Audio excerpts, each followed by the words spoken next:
Hi everyone. మనం ఎన్నోసార్లు ఎన్నో అనుకుంటాం కానీ ఏవి చేయము. కానీ మనం చూస్తూ ఉండగానే కాలం అయితే గడిచిపోతూ ఉంది కాదంటారా?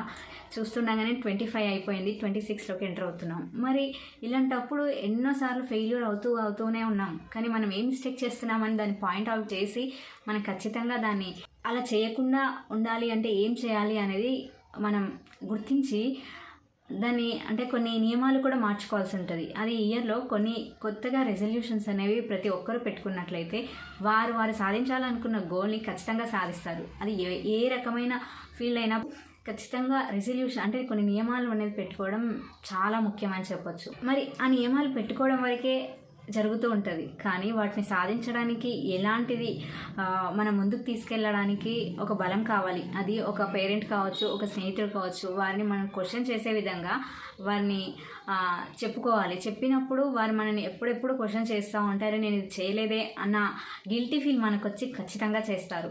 సో మరి ఇంతకుముందు జరిగిన తప్పు మరి ఈసారి జరగకుండా ఇలా ప్రయత్నం చేయండి.